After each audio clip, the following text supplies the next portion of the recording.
আর topics হলো ইমাম মাহাদির আগমন। কার? ইমাম মাহাদির। ইমাম মাহাদি আসবে নাকি এসেছে? আসবে। কবে আসবে আমরা জানি না, কিন্তু নবীজির ভবিষ্যৎবাণীতে কিছু উল্লেখ করেছেন। আমরা সেই উল্লেখের দিকে তাকিয়ে দেখি, হিসাব করে বের করতে পারি কিনা। আল্লাহ বলেন ওদেরকে কিছুদিন হাসতে দাও। এখানে ওদেরকে কাদেরকে ইঙ্গিত করেছেন? ইসরায়েলকে। কাকে? ইসরায়েল। এখানে যে উল্লেখটা আল্লাহর নবী করেছেন যে ওদেরকে কিছুদিন হাসতে দেন, ওরা অতি শীঘ্রই কান্না আরম্ভ করবে। অতি শীঘ্রই কান্না আরম্ভ করবে। কারণ এটা তাদের পাপের শাস্তি। কিসের শাস্তি? পাপের। পৃথিবীর মানচিত্র থেকে দেখবেন ইহুদিরা এই পৃথিবীতে ইহুদি বলে কোনো জাতি একদিন থাকবে না। তাহলে হাদিস পড়ছিলাম আমি, গতকালকে পড়েছিলাম, আজকেও লিখেছি, যেহেতু রিভিশন আমাকে পড়ার আগে আবার আয়াত রিভিশন দিতে হয়, হাদিসগুলো আমাকে বারবার রিভিশন করতে হয়। আমি এই যে আমাদের রুমি আপু বললো, যারা দিনের কাজ করে তাদের কষ্ট সবচাইতে বেশি। আমি অবশ্যই কষ্টগুলো ফেস করি, এই জন্য বলছি এখানে আপনারা একটু ইয়ে দেন। আমি একটা হাদিস পড়ছিলাম, পড়ে একবার পড়েই যে আপনাদের সামনে আমি তুলে ধরেছি বিষয়টা তা না। এটা আমাকে অনেকবার রিসার্চ করতে হয়, আমি চিন্তা ভাবনা করে আমার মাতৃভাষায় এখানে কথা তুলি। কথা বলছেন? আমি একটা হাদিস পড়ছিলাম, বিশ্ব নবী জানিয়েছেন এই যে নবীকে বিশ্ব নবী বলা যাবে না বলেছিলাম, কিন্তু আমাদের মুখের এটা চর্চা হয়ে গেছে, বিশ্ব নবী বলা যাবে না, বলতে হবে রাসূলুল্লাহ সাল্লাল্লাহু আলাইহি ওয়াসাল্লাম। কিন্তু আমাদের মুখ তো মানুষের মুখ আর কি, অভ্যাস হয়ে গেছে।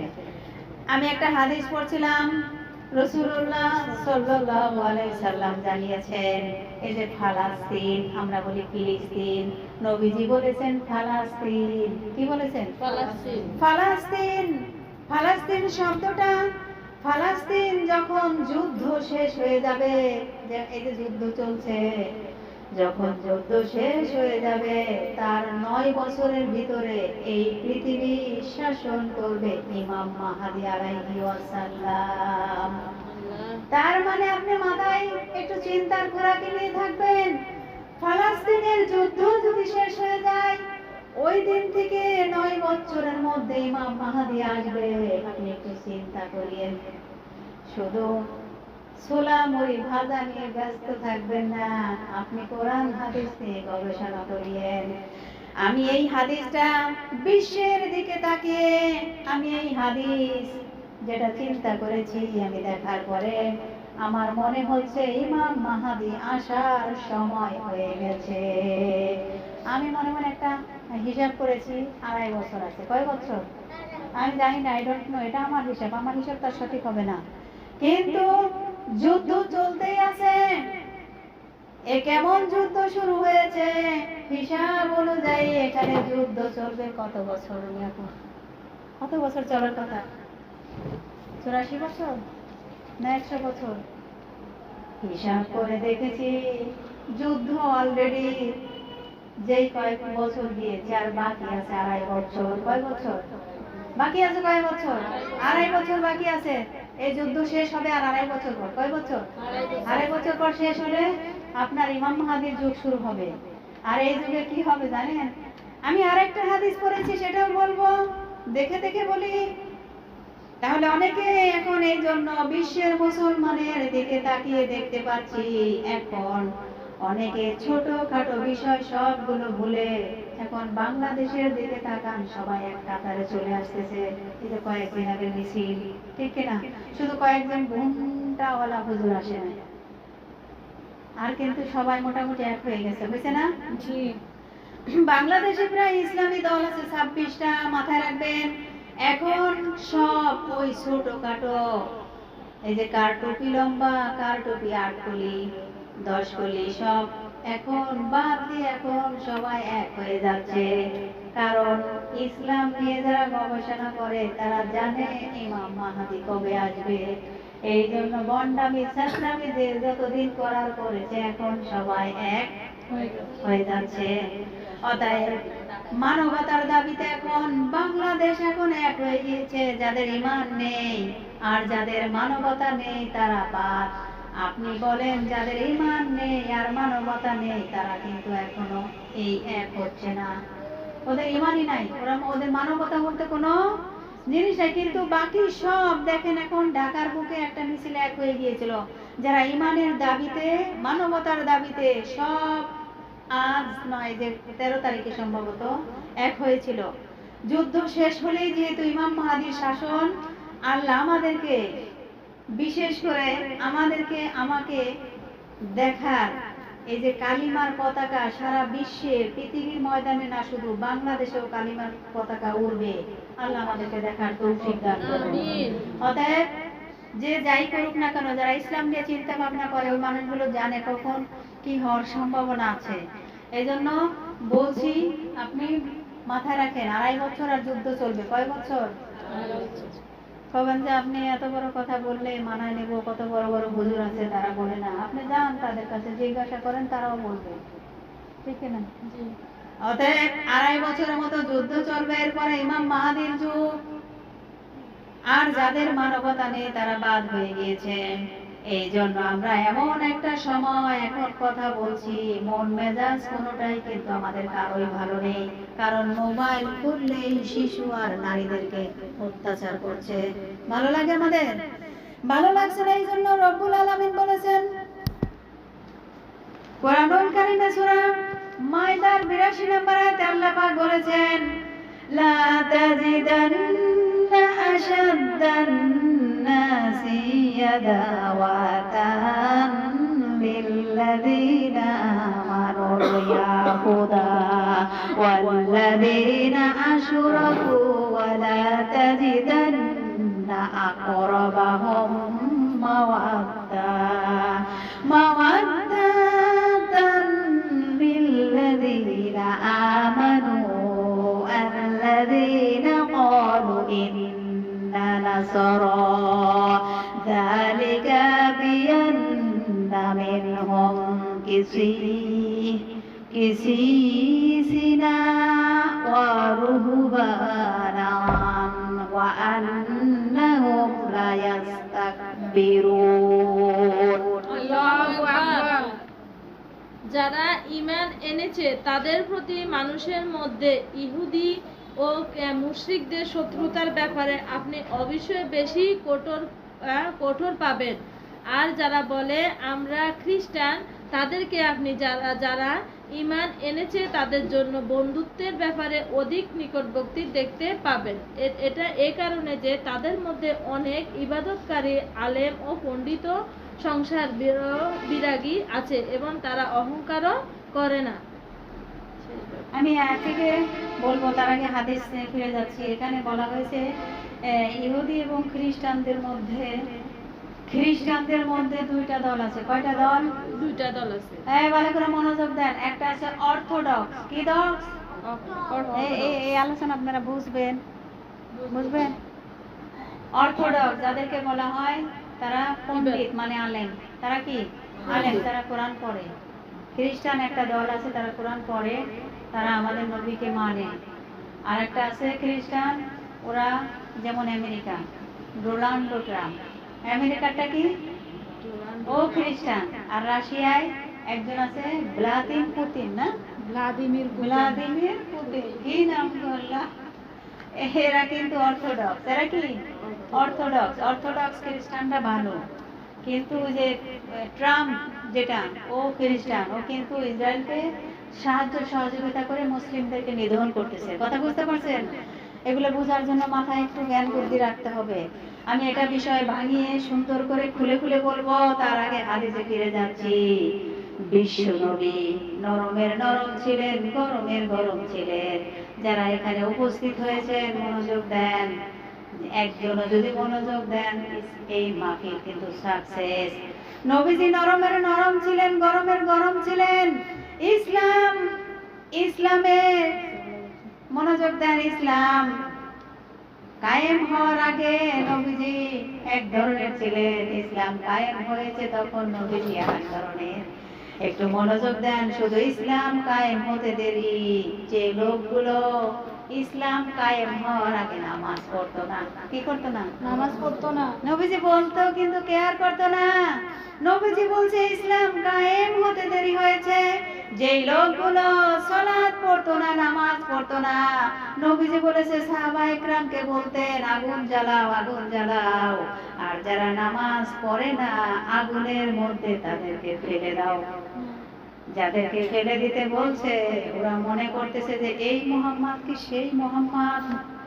ইসলাম আসার আগে মুহাম্মদ কত নরম সরম ছিল, এই মুহাম্মদ কি সেই মুহাম্মদ? ইসলাম কায়েম হওয়ার পরে কত কঠিন হয়ে গিয়েছে। এই জন্য আপনিও বুঝতে পারবেন বাংলাদেশ যদি কোরআনটা সংসদে ওঠে, আপনি যে নামাজ পড়েন না আপনারও খবর আছে না নাই? আছে। অতএব আমরা ইসলাম কায়েম না দেখে গতকালকে একটা ছেলে বলতে আমি শুধু হাসছিলাম, এই জন্য আমাকে মেরে ফেলা হলো। নবীজি বলেছেন মুসলিম শরীফের হাদিস, হাদিস নাম্বার মনে নেই 1153 সম্ভবত, ওখানে বলা হয়েছে কিয়ামতের আগে মানুষ মানুষকে হত্যা করবে। যাকে হত্যা করা হবে সে কেন মারা গেল ওই লোকটা জানবে না। সেই যুগ এখন চলছে। ওই ছেলেটা গতকালকে দুইটা মেয়ে সামনে দিয়ে যাচ্ছিল, শুধু হাসছিল। এখন ওদেরকে দেখেই হাসছে, বিষয়টা কিন্তু তা না। এই হাসার কারণে ছেলেটাকে দুনিয়ার জীবন ছেড়ে দিতে হলো। মেয়ে দুটা গুন্ডা ঠুন্ডা এনে তাকে মেরে ফেললো। প্রেমিকা তো একই হলো। তাহলে আমরা যারা মা এখানে উপস্থিত আছি, আমাদের সন্তান আছে না নাই? সন্তানকে আপনি যদি এখান থেকে শিখে না শিক্ষা দিতে পারেন, বাবা তুমি রাস্তায় গেলে শুধু মাটির দিকে তাকিয়ে আস্তাগফিরুল্লাহ পড়তে পড়তে যাবা, উপরেও তাকাবে না, ডাইনে বামে কোনো দিকে তাকাবে না, হাসবে না, শুধু আল্লাহকে ভয় করতে থাকো। কারণ এই যুগটা এই চলছে, এআই যুগ চলছে, কখন কি হয়ে যায় জানি না। সন্তান ঘর থেকে যাবে আর আপনি সারাদিন মোবাইলে ফেসবুক দেখবেন, হবে? হবে না। আপনাকে কিন্তু ওইভাবে ওই মন নিয়ে থাকতে হবে। আমার সন্তান বাইরে, আমার স্বামী বাইরে, আল্লাহর উপরে হাওলা করে দিয়ে আপনি ঘর থেকে সঙ্গে সঙ্গে মনোযোগ দেন। যদি পারেন আপনি এক জগ পানি বাইরে ঢেলে দিবেন, নয়তো বা আপনি 5টা টাকা 10টা টাকা ফকির মিসকিন আইলেই তাদেরকে সন্তান স্বামীর সাদগায়ে জারিয়া করে দেবে। না আপনি তো টিকটক নিয়ে বসবেন নাকি? বুঝছেন না? আল্লাহ আমাদের সন্তানগুলোকে হেফাজত করুন। তাহলে এই মোহাম্মদকে না বাইরে বাচ্চারা গেলে একটু পানি বাইরে ঢেলে দিবেন, আমাদের তো উঠান নাই, এগুলো ঢেলে দিবেন। মুরব্বীদের, এটা মুরব্বীর আবার জ্ঞানের পুকুর, কি বলা হয়? জ্ঞানের পুকুর বলা হয়। তাহলে 8 মাসের ব্যবধানে এই দেশে 100 জনের ভিতরে 66 জন মানুষ এই দেশে চাচ্ছে যে ইসলাম কায়েম হোক। কি হোক? আর 8 মাস আগে মাত্র 15 জন চাইতো। কয়জন? 15 জন ঘরের ভিতরে কলায় কলায় চাইতো। এখন কি কলায় কলায় চায়? অতএব 66 জন যেহেতু চাচ্ছে 8 মাসের ব্যবধানে, আমরা আশা রাখি যে পূর্ণ 100 জনই চাবে যে আমরা ইসলাম চাই ইনশাআল্লাহ। এখন এখানে আরেকটা কথা আছে, সেটা হলো নারায়ণ তাকবীর। এই মজলিসগুলোতে তাকবীর আপনাদেরকে আমি ক্লিয়ার করে দিচ্ছি। তাকবীর এক হুজুর আছে, কার তাকবীর আছে না নাই? লিল্লাহি তাকবীর হলো স্মার্ট হুজুর। কি হুজুর? স্মার্ট হুজুর। আচ্ছা নারায়ণ হবে নাকি নারয়? কোনটা হবে? নারয় মানে উঁচু, নারয় মানে উঁচু, নারায়ণ হবে না। ক্লিয়ার? কেউ সালাম দিলে সঙ্গে সঙ্গে উত্তর নেবেন না, একটু ভাবনা চিন্তা করবেন। কারণ এই যুগটা আমি বলছি খুব ভয়ানক একটা যুগ। না দেবেন না, এটা আপনি ওইভাবে নেবেন। ওয়ালাইকুম কি নেবেন? Thank you. যাই হোক, তাহলে নারয় মানে উঁচু, নারয় মানে উঁচু। নারয় শব্দের শাব্দিক অর্থ হলো উঁচু, আল্লাহর বরত্বের ঘোষণা করা। অতএব আমরা কোরআন তেলাওয়াতের পরে বলি না আল্লাহু আকবার, এটা আল্লাহর বরত্ব ঘোষণা করলাম। কার? আল্লাহ। অতএব আপনি নারায়ণ বলবেন না। যারা লিল্লাহে তাকবীর দেয়, লিল্লাহে তাকবীর, তাকবীর নয় লিল্লাহে তাকবীর। কি হবে? একটা একটা করে শেখার দরকার আছে না নাই? বলবেন যে মা ওটা দিছে কি সুন্দর, ওই সময় আপনি বলবেন এটা এমনি এমনি হবে, ঠিক আছে না? তাহলে ওই সময়ে আল্লাহু আকবার। এটাই যে আমরা এখানে লিল্লাহে তাকবীর যখন বলি তখন বলেন আল্লাহু আকবার। অতএব উঁচু স্থানে আমার আল্লাহ থাকে, ওই আল্লাহর বরত্ব ঘোষণা করছি, বলেন সুবহানাল্লাহ। এই জন্য আমরা এমন একটা সময় কথা বলছি, শুনছি, মন মেজাজ কিছুই কিন্তু ভালো নেই, আছে। গতকালকে একটা ভিডিও, আবারও বলছি, আমি টেনে টেনে বাস্তবতা, কোরআন তাফসির মাহফিল হলো, উসুলের ব্যাখ্যা এসেছে 15টা। কয়টা? 15টা। মুর্শিদা ভাবি, তানিয়া ভাবি, আপনারা একটু মনোযোগ দিন। আমি যেই কথাগুলো বলি আপনাদের যদি ভালো না লাগে আমার কিচ্ছু যায় আসে না। এখানে উসুলের ব্যাখ্যা আসছে 15টা। কয়টা? 5 নাম্বার ব্যাখ্যা হলো বর্তমান বাস্তব ব্যাখ্যা তুলে ধরতে হবে। বাস্তব ব্যাখ্যা তুলে ধরতে হবে। আমি 5 নাম্বারটা বলছি। গতকালকে একটা মহিলা, তার মাইগ্রেনের সমস্যা, ঘুমের ওষুধ খেয়ে ঘুমায়। যারা ঘুমের ওষুধ খান, আমি পায়ে ধরে বলছি আপনি খাবেন না। আপনি ঘুমের ওষুধ খেতে খেতে আপনার এক সময় আপনি সাইকো হয়ে যাবেন, মানে পাগল হয়ে যাবেন। এই মহিলা, তার একটা ছেলে একটা মেয়ে, ছেলেটা এত বড়, মেয়েটা এত বড়। উনি প্রতিদিন ঘুমের ওষুধ খায়, ওনাকে সকাল 10টায় ডেকে তুলতে হয়, তা না হলে উনি পড়তে পারে না। ওনার 2টি সন্তানকে সকালবেলায় বটি দিয়ে কে বা কারা যেন উপায়ে রেখে গেছে। উনি ঘুম থেকে উঠে সন্তানের লাশ দেখে সেই কান্না, কি কান্না করছে। তার স্বামীর সাক্ষাৎকার নেওয়া হয়েছে, বলেছে ওর মার একটু মাইগ্রেনের সমস্যা আছে, ও অনেক বেশি ডিপ্রেশনে থাকে। পুলিশ তার এই কথাটা শোনার পরে ওই ছেলে মেয়ের মাকে জিজ্ঞাসাবাদ করছে। জিজ্ঞাসা করার সময় মায়ের এখানে তরতাজা কাটার দাগ পেয়েছে। তখন তাকে সঙ্গে সঙ্গে পুলিশ অ্যারেস্ট করে রিমান্ডে জিজ্ঞাসা করার পরে মহিলা বলেছে, এই 2 সন্তানকে আমি বটি দিয়ে কুপিয়ে হত্যা করেছি। তার মানে মা হত্যা করেছে। কে? মা হত্যা করেছে, কারণ সে ডিপ্রেশনে থাকতো। আপনার নিজের ব্যক্তিগত ডিপ্রেশন, আপনি কেন সন্তানের উপর এটা করলেন? আপনি ঘুমের বড়ি খাবেন না, যদি খান আপনার কিন্তু নিজের একেবারে কলিজার সন্তান, তাদেরকে আপনার ভালো লাগবে না। নিজের প্রতি নিজের কোনো নিয়ন্ত্রণ থাকে না। অতএব নিজের প্রতি নিয়ন্ত্রণ থাকে না, আপনি নেশা করছেন। আমি দোয়া করছি, আল্লাহ এই রোগের মধ্যে যারা আছে তাদেরকে আল্লাহ তুমি নিজ কুদরতি হাতে তুমি সাহায্য করো। তাহলে এই জন্য আমরা এমন একটা সময়, আমি গতকাল থেকে 2টা ভিডিও দেখেছি। একটা ওই ছেলেটা, কলেজের ওই ছেলেটা হেসে দিয়েছে, তাকে মেরে ফেললো। এই 2টা ভিডিও দেখে আমাদের মনের অবস্থা খুব ভালো। এমন একটা অবস্থায় আপনাদের জন্য আমি কোরআন থেকে কিছু খাবার সংগ্রহ করেছি। এই খাবারটা সংগ্রহ করতে গিয়ে আমি নিজেও আজকে দুপুরে এখনো খাইনি। সুবহানাল্লাহ। হ্যাঁ, আপনারা তো ভাবেন যে তালিম সোমবারে আমরা যাই শুনি, এটাকে ব্যবস্থা করতে আমার বহুত কষ্ট হয়। আবার ওনাদেরকে একটু সময় না দিলে কয় নতুন নতুন পার্টি পেয়েছে, কত হিসাব দিতে হয়। অতএব এটা উনি বলেছে বই থেকে যে রাস্তা, এই কাজ করা বড়ই কঠিন কিন্তু কল্যাণকর। বড়ই কঠিন কিন্তু কি কল্যাণকর।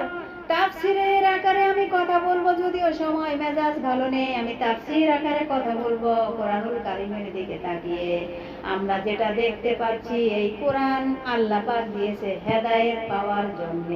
কি জন্য? হুদাল লিন্নাস। এই যে আমি কথাগুলো বলছি এখন, চিন্তার খোরাকি। আল্লাহ এই কোরআনটা দিয়েছে কিসের জন্য? হেদায়েতের জন্য। নাকি তাবিজ খালি পরে পরে পানি ফু দেওয়ার জন্য? হেদায়েতের জন্য আল্লাহ পাক দিয়েছেন। প্রথম দিলেন হুদাল লিন্নাস, হুদাল লিন্নাস। এরপরে আবার আয়াতের মধ্যে যারা কোরআন পড়েন দেখবেন, এরপরে আল্লাহ বলছে হুদাল লিন মুসলিমিন। কি বলেছে? এরপরে পাবেন হুদাল লিন মুত্তাকিন। আছে না নাই? আছে। এই যে 3 রকমের কথা এই কোরআনের মধ্যে আছে।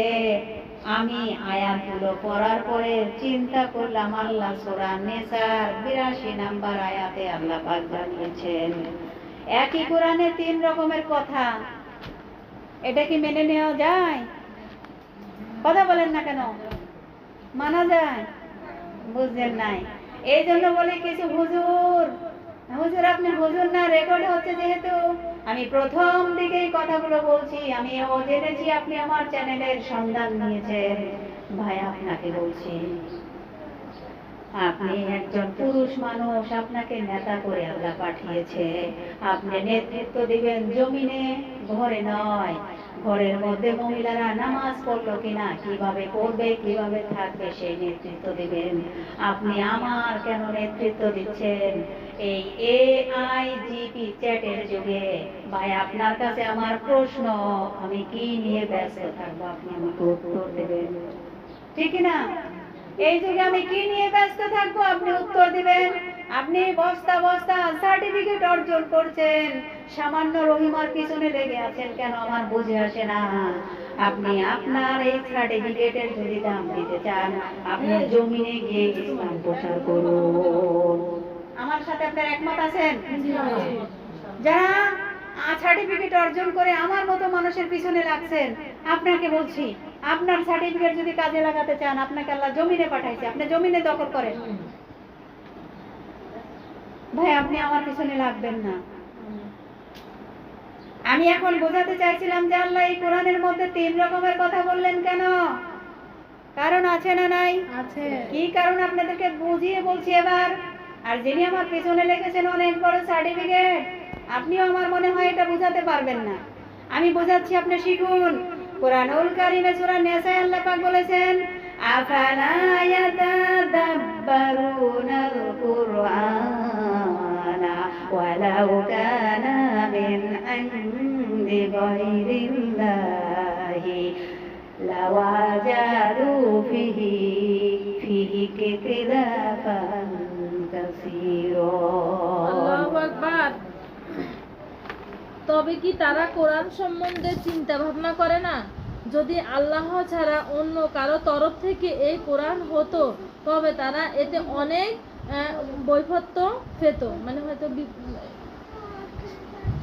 আমি এখানে শব্দ বলেছিলাম হুদাল্লিন নাস, হুদাল্লিল মুসলিমিন, হুদাল্লিল মুত্তাকিন। উসুলের 15টা ব্যাখ্যা। কয়টা? 15টা ব্যাখ্যা। বর্তমান প্রেক্ষাপট নিয়ে কথা বলতে হবে। আমার পিছনে যে হুজুরগুলো আছেন, আমি যেইভাবে বোঝাচ্ছি, আমার মনে হয় না আপনি এইভাবে বোঝাতে পারবেন মানুষকে। আপনি আপনার যোগ্যতা দিয়ে বুঝিয়ে ভিডিও রেকর্ড করে, যেহেতু আমার মেসেজ, আপনি মেসেঞ্জার মেসেজ দুটোই পেয়েছেন, আমার নাম্বারে পাঠিয়ে দিবেন। মিলাবো আমি, আপনার সাথে আমার মিললো কিনা, ঠিক না? আমি এবার মিলিয়ে বলছি, আপনি মিলান। সূরা নিসা, কি সূরা? নিসা 82। আল্লাহ পাক বলেছেন যে আমার কোরআন আমি এমন কোনো কথা দেইনি, আমার কোরআনে আমি আল্লাহ এমন কোনো কথা দেইনি যে একটার সাথে আরেকটা মিলে না, এরকম কোনো কথা আছে? এই আছে? না। আল্লাহর কোরআনে এমন কোনো কথা আছে যে একটার সাথে আরেকটা মিলে না? কিন্তু আমি কিন্তু বলেছি হুদাল্লিন নাস, হুদাল্লিল মুসলিমিন, হুদাল্লিল মুত্তাকিন। 3 ধরনের কথা পাইছি, কিন্তু আল্লাহ বলছে একটার সাথে একটা মিলে না, এমন কোনো কথা কোরআনে নেই। এত বড় চ্যালেঞ্জ নিয়ে আপনাদের সামনে এখন আমি বলছি, একটু মনোযোগ দিতে হবে। এখানে কিন্তু মিলছে না, একটার সাথে আরেকটা মিলে না, এরকম কোনো কথা আল্লাহ কোরআনে দেয়নি, এটা আল্লাহর কথা। অথচ এই 3টা কথার সাথে মিলছে না, যেহেতু আল্লাহ রব্বুল আলামিন 3 রকম কথা বললেন, কথা নিয়ে একটু চিন্তা করার দরকার আছে না নাই? আছে? আছে। রিমা ভাবি কি চিন্তা করতেছে? যেহেতু কোরআনের একটা আয়াত আরেকটা আয়াতের সাথে আল্লাহ বলছে মিলে, কিন্তু এখানে 3টা কথা মিলে নাই। তাহলে এখানে যেহেতু আল্লাহ সূরা নিসায় বলছে এমন কোনো কথা নাই যে একটার সাথে আরেকটা মিলবে না, কিন্তু আমি 3টা কথা কইছি যেটা মিলে নাই। এখন এটা নিয়ে চিন্তা করার দরকার আছে না? কি চিন্তা করব?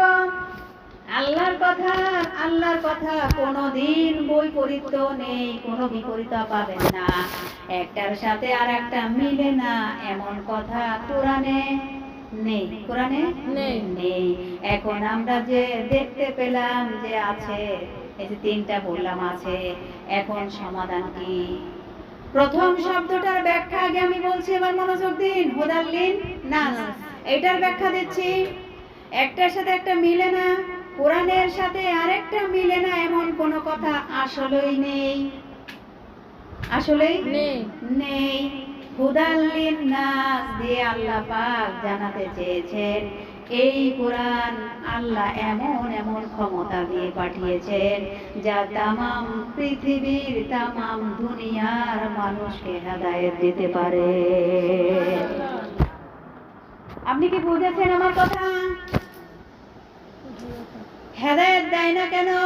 আল্লাহ বলছে তামাম দুনিয়ার মানুষকে এই কোরআন হেদায়েত দিতে পারে। পারে, কিন্তু দেয় না কেন? কেন দেয় না? এবার দেখেন সূরা নাহাল। কি সূরা? কি সূরা? এই যে আনিকের মা ভাবি বলেন তো কি সূরা? আমি তিনটা কথা মিলছে না সেটাকে মিলিয়ে দিচ্ছি, কারণ আল্লাহর কথাই সত্য। কার কথা? আল্লাহর কথা সত্য, কিন্তু আপনার বোঝার মতো ক্ষমতা থাকতে হবে। আমি হুদাল লিন্নাস এটা কেন দিলেন? তামাম পৃথিবীতে মানুষ আছে না নাই? আছে। নাকি বাংলাদেশেই খালি? না। তামাম পৃথিবীর মানুষকে আল্লাহ কোরআন দিয়েছে হেদায়েত পাওয়ার জন্য। আল্লাহ বলছে হেদায়েত দেব না কেন জানো? কেন? আল্লাহ পাক বলছেন কোরআনুল কারীম সূরা নাহাল, ওয়া আলাল্লাহি মাসদুস সাবিলি ওয়া মিনহা জাইরুন ওয়ালাউ শাআ লাহাদাকুম আজমাইন। আল্লাহু আকবার। আল্লাহরই দায়িত্ব রয়েছে সরল পথ প্রদর্শন করা। পথগুলোর মধ্যে কিছু বাঁকা পথও আছে। তিনি যদি ইচ্ছা করতেন তাহলে অবশ্যই তোমাদের সকলকে সঠিক পথ প্রদর্শন করতেন। আল্লাহরই দায়িত্ব, সবাই শুনতেছেন? আল্লাহরই দায়িত্ব রয়েছে সরল পথ প্রদর্শন করা। পথগুলোর মধ্যে কিছু বাঁকা পথও আছে। তিনি যদি ইচ্ছে করতেন তাহলে অবশ্যই তোমাদের সকলকেই সঠিক পথ প্রদর্শন করতেন। কি সূরা? সূরা নাহাল 9 নম্বর আয়াত। নাহাল মানে মৌমাছি। ওনাদের জিজ্ঞেস করেন। নাহাল অর্থ কি? এনে চিন্তার বিষয় আছে না মৌমাছি নিয়ে? মৌমাছিরা কত দূর দূরান্তে চলে যায় মধু সংগ্রহ করতে, আবার তার বাসা যে মনে করেন এখানে করেছে, এটা সে মনে রাখে কিভাবে? এটা নিয়ে চিন্তা করতে হবে। আমি মৌমাছি নিয়ে লেকচার দিয়েছিলাম।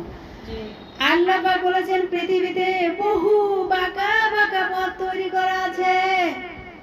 পৃথিবীতে বহু বাঁকা বাঁকা পথ তৈরি করা আছে। এই যে আমার হাজি আফা, ওনার নামটা লিখেছি, এসেছে আলহামদুলিল্লাহ। আমার হাজি আফা এসেছে মির্জা বাড়ি থেকে।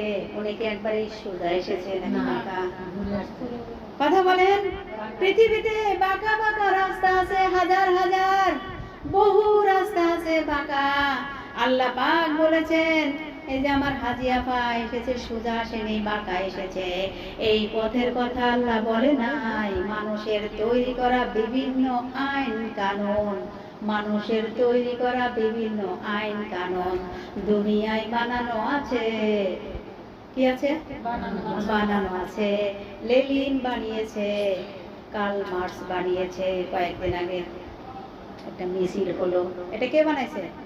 মানুষ। কে বানাইছে? মানুষ। মানুষের নিয়ম কানুন এই যে বানিয়েছে, বাবা বানিয়েছে, চাচা বানিয়েছে, স্বামীও বানিয়েছে, বহু মানুষ এইরকম বিভিন্ন আইন কানুন বানিয়েছে।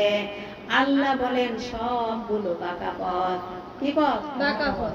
কি পথ? বাঁকা পথ। সবগুলো বাঁকা পথ। আল্লাহ পাক বলেন একটা পথ তোমাদেরকে দিয়েছি। আল্লাহ দিয়েছে কয়টা পথ? একটা পথ। আল্লাহ পাক বলেছেন আমি আল্লাহ একটা পথ দিয়েছি। আমি চাই, আমি না, কে চায়? আল্লাহ চায়। আমি চাই যে তোমরা সেই সোজা পথে চলতে থাকো। আমি যদি ইচ্ছা করি সবাইকে আমি চালাতে পারতাম, পারি, কিন্তু আমি তো একটা রাস্তাই দিলাম। তোমরা কি বোঝো না? কয়টা রাস্তা দিয়ে চাললাম? একটা। আর মানুষ মানুষ বহু বাঁকা রাস্তা তৈরি করছে। আল্লাহ বলছে আমি তো একটা রাস্তাই দিয়েছি, তুমি কি বুঝো না? আল্লাহ পাক বহু রাস্তা দেয়নি, রাস্তা দিয়েছে একটা। সেই একটা রাস্তা আপনি যদি চিনতে না পারেন তাহলে আপনার কপালে আগুন দিয়েছে মুর্শিদা ভাবি, নাকি আমি হেদায়েত দিতে পারি রহিমা? কে? আল্লাহ পাক বলেছেন সূরা নাহলের 9 নম্বর আয়াতে, হেদায়েত দিতে পারে কে? তাহলে আল্লাহর এই একটা রাস্তা। আমি চাই যে তোমরা সোজা পথ চলতে থাকো, সোজা পথে চলো। আমি যদি ইচ্ছা করি সবাইকে চালাতে পারি, কিন্তু আমি চালাই না। কেন জানো? কেন কেন কেন চালাই না জানো? হেদায়েত পাওয়ার জন্য কিছু শর্ত আছে। কি আছে? সত্য আছে। কিছু শর্ত আছে। যারে তারে আল্লাহ পাক কোরআন দিয়ে হেদায়েত দেয় না, যাকে তাকে কোরআন দিয়ে হেদায়েত দেয় না। কিছু শর্ত আছে। 1 নাম্বার শর্ত, আপনাকে নরম হওয়া লাগবে। এই কোরআন তার কাছে ধরা দেয় যে নরম হয়ে যায়, যে শক্ত হয়ে যায়, যে ভদ্র হয়ে যায়। আল্লাহ পাক বলেছেন এই সোজা রাস্তা কোরআন, তার কাছে আমি আল্লাহ ধরিয়ে দেই। অতএব রহমানের বান্দা হতে হলে আপনাকে নরম হওয়া লাগবে, তা নাহলে আপনি হেদায়েত পাবেন না। আপনি যতই বলেন আমি হেদায়েতের মধ্যে আছি, আমি নামাজ পড়ি, পর্দা করি, সব করছি, বিশ্বাস করেন এটা রোগ দেখানো, আপনি এটা থেকে বের হয়ে আসবেন। আল্লাহি আপনি বের হয়ে আসবেন, কারণ সেটা নরম হয়ে করেননি, শক্তি খাটিয়ে করেছেন। কি খাটিয়ে? শক্তি খাটিয়ে। শক্তি শক্তি ব্যবহার করলে কখনো হেদায়েত পাওয়া যায় না। যাবে না। অতএব মাস্ট বি আপনাকে নরম হওয়া লাগবে, কোরআনের কাছে এসে ধর্ণা দেওয়াই লাগবে। কেউ যদি বলেন আমি জিপি চ্যাট AI 1 এর যুগে ঢুকেছি, আমাকে আর কারো দরকার নাই, আমি একাই যথেষ্ট, আপনি থাকেন, কেউ আপনাকে ডিস্টার্ব করবে না। মোবাইলে অ্যাডভার্টাইজ দেওয়া হবে, আপনাকে তালিমের লোকজন দাওয়াত দেবে, আপনি আসলে আসেন, না আসলে না আসেন, আমার কিচ্ছু যায় আসে না। কারণ হেদায়েতের বস্তা নিয়ে আমি বসিনি। আমি বসেছি? হেদায়েত কে দিবে? আপনি যদি মনোযোগ দিয়ে শুনেন, আমি গ্যারান্টি দিতে পারি আপনি হেদায়েত পাবেন এখান থেকে, মাস্ট বি। তাহলে বিশ্বনবী জানিয়েছেন, হাদিসের ব্যাখ্যায় আমি এই কথাটাই কোরআনের আয়াতের সাথে হাদিসের ব্যাখ্যা পেয়েছি। নবীজি জানিয়েছেন মানিত্তাবা আল হুদা গায়রিল কোরআন আদাল্লাহুল্লাহ, তিরমিজি শরীফের হাদিস। কোরআনুল কারীম বাদ দিয়ে কেউ যদি পৃথিবীর কোন জায়গায় কেউ যদি ভালো হওয়ার নিয়তেও যায়, আল্লাহ নিজে তাকে গোমরা বানিয়ে দেবে। অতএব আপনি টিপুর মাহাবার কাছে যাচ্ছেন, উনি কি কোরআন দিয়ে কথা বলে? না, বলে না। এখানে আর ওই পারে কতগুলো জায়গা আমি তালিম করেছি, তারা কেউ কোরআন দিয়ে কথা বলে না। শুধু তারা কতগুলো গান শিখেছে, সেই গানগুলো বলে বলে মানুষকে ধরে রাখে। আমি ওই মজলিসগুলো আমার এই বোনগুলোকে নিয়ে গিয়েছি, ওই মানুষগুলো একচ্ছত্রভাবে আমার পাগল হয়েছে, কিন্তু ওইখানের যিনি নেত্রী তিনি আমাকে পছন্দ করেন না। কারণ আছে না নাই? আচ্ছা। কারণ আমি এতদিন নেতাগিরি করলাম, হঠাৎ করে উনি এসেছেন। অতএব আপনি কোরআনের কাছে আসবেন। কোরআন যেখানে নাই সেখানে হেদায়েত নেই। আল্লাহ নিজে গোমরা করবে। কে করবে? আল্লাহ। আপনি যদিও ভালো হওয়ার জন্য গেছেন, যে থাক আমার রহিম বাবের সাথে গন্ডগোল, ওনার তালিম আর যাব না, আজকে থেকে আমি খোকার মার তালিমে যাব। কার মা? কথা বলেন, আমি কিন্তু হাসির খোরাকে দিচ্ছি না। আজকে থেকে আমি রহিমা বাবির ওইখানে যাব না, অন্য কোথাও যাব, আমি ওইখানে গিয়ে ভালো হব। হ্যাঁ, আপনার উদ্দেশ্য ভালো, যে আমি ভালো হওয়ার নিয়তে গিয়েছি, কিন্তু আল্লাহ বলেছে কোরআনের আয়াত সূরা নাহাল, নবীজি বলেছে মানিত্তাবা আল হুদা গায়রিল মানিত্তাবাল হুদা গায়রি কোরআন। যেখানে কোরআন নাই, আদাল্লাহুল্লাহ, যেখানে কোরআন ছিল না, যদিও মুর্শিদা ভালো হওয়ার জন্য গিয়েছিল, কিন্তু কোরআন না থাকার কারণে আমি আল্লাহকে দায়িত্ব নিয়ে গোমরা করে দিলাম। নাউযুবিল্লাহি মিন যালিক। এই ভয়ঙ্কর হাদিসটা জানার পরেও যারা কোরআন দিয়ে মানুষকে ডাকছে না, তাদেরকে এখানে আনবো নাকি আমরা তার কাছে যাব? এখানে আনবো। যদি বুঝে থাকেন আলহামদুলিল্লাহ, কারণ তাদেরকে এখানে শোনাইলে যতজন মানুষকে আপনি আনতে পারবেন, জান্নাতুল ফেরদাউসে আপনি ততখানি জায়গা দখল করতে পারবেন।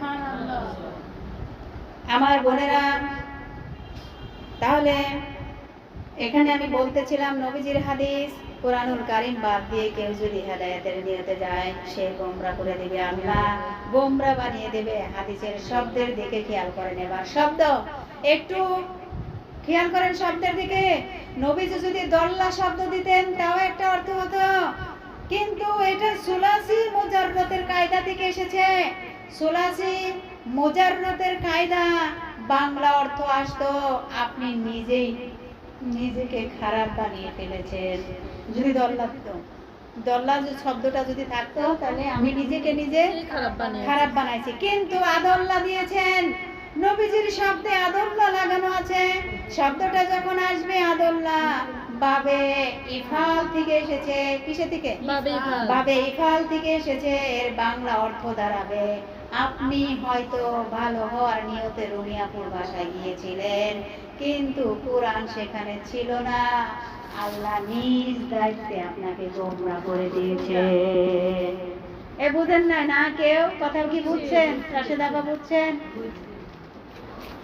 রিমা ভাবি বুঝছেন নাকি দুপুরের ঘুম ধরছেন? তাহলে গোমরা বানাবে কে? আল্লাহ। লিজা ভাবি যদিও ভালো হওয়ার জন্য যাচ্ছে, তারপরে গোমরা বানাবে কে? আল্লাহ। কারণ কোরআন নাই। কি নাই? কোরআন নাই। রাগ করলেন? এই জন্য আল্লাহ নিজে দায়িত্ব নিয়ে আরো যতটুকুন খারাপ ছিলেন তার চাইতে ডাবল ডাবল খারাপ বানিয়ে দেবে। চট্টগ্রামবাসী হেদায়েত দেওয়ার একচ্ছত্র মালিকানা রহিমান না কার? আল্লাহ। এই হেদায়েত দিতে পারে একমাত্র কে? আল্লাহ। নবীজি বলেন আল্লাহ, নবীজি বলেন আল্লাহ। এখানে আল্লাহ হুল্লা, এই যে আদল্লার এখানে আদল্লাহুল্লাহ, এখানে যে শব্দটা এর ফাইল মানে কর্তা মানে মালিক, ফাইল কর্তা মালিক। এখানে আদল্লার এখানে সরাসরি মালিককে আল্লাহ। মানে গোমরা করবে। এখানে মালিক কি নবীজিরে রাখছে? না। আমারে রাখছে? না। কে এখানে? আল্লাহ। সরাসরি আল্লাহ। এই জন্য ও আগে যতটুকুন খারাপ ছিল দিন দিন ও আরো খারাপের চাইতে খারাপ হবে। নাউজুবিল্লাহি মিন যালিক। তাহলে যদি গোমরা বানিয়ে দেয়, খারাপ বানিয়ে দেয়, তাহলে হেদায়েত দেওয়ার মতো, রাস্তা দেখানোর মতো কোন রহিম আছে? কোন বাবার দরবার আছে? নেই। তাহলে আজকের যে এই আলোচনা করছি একটু মনোযোগ দিবেন। আল্লাহ পাক কোরআনুল কারীমে সূরা ফুরকানে ঘোষণা দিচ্ছেন। ফুরকান কি সূরা? ফুরকান। আল্লাহ পাক সূরা ফুরকানে বলছেন আলহামদুলিল্লাহিল্লাযী নাযালাল ফুরকান আলা আবদিহি লিয়াকুনা লিল আলামিন নাযীরা। আল্লাহু আকবার। মহা কল্যাণময় তিনি, যিনি তার বান্দার উপর সত্য মিথ্যার পার্থক্যকারী কিতাব অবতীর্ণ করেছেন। এখানে আবার কেউ ভুল ধরেন না। হ্যাঁ, মহান কল্যাণময় তিনি, যিনি তার বান্দার উপর সত্য মিথ্যার পার্থক্যকারী কিতাব অবতীর্ণ করেছেন, যাতে তিনি বিশ্ব জগতের জন্য সত্যকারী হতে পারেন। এখানে শব্দ প্রথমে শুরু হয়েছে তাবারাকাল্লাযী। আমি বলেছি আলহামদুলিল্লাহি, কারণ তাবারাকাল্লাযী। আলহামদুলিল্লাহ কোথেকে বললাম? হ্যাঁ, ভুল ধরতে পারেন কেউ, কারণ তাবারাকাল্লাযী যিনি মালিক, প্রশংসার পাওয়ার যোগ্য। আলহামদুলিল্লাহ মানেও প্রশংসা পাওয়ার যোগ্য। এই জন্য আমি তাবারাকাল্লাযী বলিনি, বলেছি আলহামদুলিল্লাহি। প্রশংসা সব ওই আল্লাহর জন্য যিনি তার বান্দার প্রতি কোরআন নাজিল করেছেন। কার প্রতি? বান্দার প্রতি। এই যে যারা বলেন নবীজি বিশাল, নবীজি কিন্তু নূরের তৈরি, সেই কত কিছু বলেন, এটা যেহেতু আমাদের কবরের প্রশ্ন না, এটা নিয়ে বাড়াবাড়ি করবেন না। আল্লাহ পাক বলেছেন নবীজি হলো আমার বান্দা। কার বান্দা? আমি আমার এই বান্দার প্রতি কোরআন নাজিল করেছি। কেন জানো? বিশ্ব মানবতাকে সতর্ক করার জন্য। আর আপনি মহিলাদের ওয়াজ নসিহত নিয়ে কি সতর্ক করছেন? একটা মানুষ হেদায়েতের মধ্যে আসবে না, আর খারাপ হবে। যারা মহিলাদের ওয়াজ নসিহত নিয়ে তালিম করে, আমি আপনাদেরকে বলছি আপনি একটু চাকরি করেন, তাদের বাসায় এক রাত করে ঘুমান। আপনি ফজরের সময় দেখবেন একটা মানুষও নামাজ ওঠে নাই। আমি নিজে পরীক্ষা করে করে দেখেছি। ঠিক না তাই? ঠিক। অতএব আল্লাহ পাক বলেছেন আমার বান্দার উপরে কোরআন আমি আল্লাহ নাজিল করেছি কেন জানো বিশ্ব মানবতাকে সতর্ক করো। এই জন্য আমরাও সতর্ক করব কোরআন দিয়ে। কি দিয়ে? কোরআন দিয়ে। কোরআন দিয়ে সতর্ক করব। ফামান আমানা ফাকাদ হিদাতা, যে ব্যক্তি কুরআনুল কারীমের প্রতি ঈমান এনে চলতে পারবে। কি বলেছি রিমা ভাবি বলেন তো? যে ব্যক্তি, এটা যে কেউ হতে পারে, যে ব্যক্তি কোরআনের প্রতি ঈমান এনে চলতে পারবে আল্লাহ তাকে হেদায়েতের রাস্তা নসিব করে দেবে। অতএব আমরা কোরআনকে, আমরা এখানে যারা কোরআন পাইলাম আজ থেকে 10 বছর অথবা তার চেয়ে বেশি বা কম হবে না, যারা পেলাম তারা কি সত্যি সোনায় সোহাগা না? যারা সোনায় সোহাগা নিজেকে মনে করতেছেন তাদেরকে জিজ্ঞাসা করেন তারা কিছু পেয়েছে কিনা। অনেক কিছু পেয়েছে তারা, শুকরিয়া, ঠিক কিনা? তাহলে এই হাদিসটা, এই যে বললাম তাদেরকে হেদায়েতের রাস্তা আল্লাহ পাক নসিব করে দেবে কোরআনকে ফলো করলে। এই জন্য প্রতিদিন, প্রত্যেক দিন রমজান মাসে কি প্রতিযোগিতা চলে। হ্যাঁ আপনি কয় পারা, এর আর খবর পাওয়া যায় না, কি আপনি কয় পারা, মানে এই চলতে থাকে। আর রমজান শেষ কোরআন পড়া হবে, এরকম হবে? প্রত্যেক দিন পড়তে হবে একটু। এখন যেহেতু 25 সাল চলছে, অতএব দাজ্জালের ফিতনা তো আছেই, ভয়ঙ্কর ভাবে নারীর ফিতনা ছুটছে। কার ফিতনা? আপনি স্বামী নিয়ে গর্ব করতেছেন, গর্ব করবেন না, আপনি গর্ব করবেন না প্লিজ। আপনি সারাক্ষণ আল্লাহর ভয়ে থাকুন। এই জন্য আপনি প্রত্যেক দিন কোরআন পড়ুন। কি করুন? প্রতিদিন যদি কোরআন পড়েন আপনার মাথায় কিন্তু সাকিনা তৈরি হয়। কি তৈরি হয়? সাকিনা। এই মাথার মধ্যে একটা কিছু তৈরি হয় যেটা আপনি সারাদিন ভালো ভালো কাজে ডেলিভারি করতে পারেন। এই জন্য সকাল একেবারে না পারলে সন্ধ্যায় একবার তেলাওয়াত করবো তো ইনশাআল্লাহ। এই তেলাওয়াত করেন কে কে প্রতিদিন? হাত উঁচা করেন, হাত একটু যারা উঁচা করে তারা মানে হ্যাঁ আলহামদুলিল্লাহ। তেলাওয়াত করবো তো ইনশাআল্লাহ। আমরা ছেড়ে দেবো না যতক্ষণ আমাদের নিঃশ্বাস আছে, কেমন আমার বোনেরা? তাহলে ওয়ামান লা ফাকাদ দাল্লা দালালাম বাঈদা, কোন মানুষ যদি এখান থেকে মুখ ফিরিয়ে নেয় কোরআন থেকে, কি থেকে? কোরআন থেকে। কোরআন দিয়ে, কোরআন পড়ার পরে যারা কোরআনকে ফলো করবে, কোরআনকে মেনে চলবে, তাদেরকে আল্লাহ হেদায়েতের রাস্তা কি করবে? নসিব করবে। অপর পৃষ্ঠায় কি বলেছে? ওয়ামান লা ফাকাদ দাল্লা দালালাম বাঈদা, কোন মানুষ যদি এখান থেকে মানে কোরআন থেকে মুখ ফিরিয়ে নেয়, হেদায়েত থেকে বহু দূরে আল্লাহ তারে ছিটকে ফেলে দিবে। বলেন নাউজুবিল্লাহ। অতএব কোরআন থেকে আপনি সরে যাবেন, আপনাকে আল্লাহ ছিটকে ফেলে দিবে। কথা কি বিশ্বাস হয়? যদি বিশ্বাস করেন তাহলে কোরআনটাকে আঁকড়ে ধরার দরকার আছে না নাই? আমি জানি শুনবেন এখন কি আরাম। তাহলে হাদিসটা থেকে, হাদিসটা কিন্তু শোনা না, শোনা পর্যন্ত হবে না, মানা লাগবে। মানা লাগবে, অবশ্যই হাদিসটা মানা লাগবে। আজকে থেকে সিদ্ধান্ত নিয়ে আপনি এখান থেকে বাড়িতে যাবেন।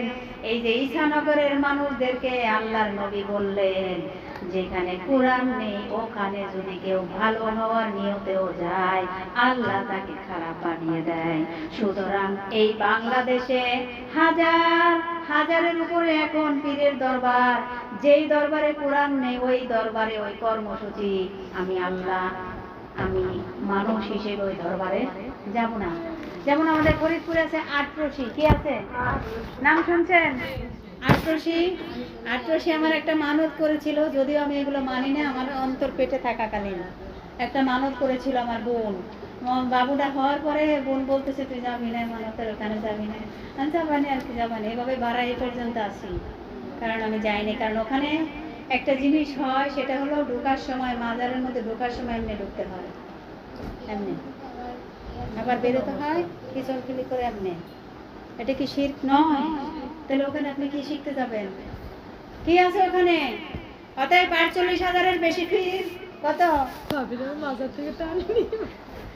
48,000-এর বেশি পীর আছে। অতএব পীর যদি আজকে হঠাৎ করে আমার আব্বা কবর থেকে উঠে বলে আমি জিন্দা পীর, ওই জিন্দা পীরের কাছে যদি কোরআন না থাকে তাহলে আব্বা ডিলেট নাকি কোরআন ডিলেট? কথা বলেন না কেন? অতএব কোরআন যেখানে নেই এখানে সেখানে যাওয়া যাবে না। এই যাবেন না কে কে হাত উঁচা করেন তো।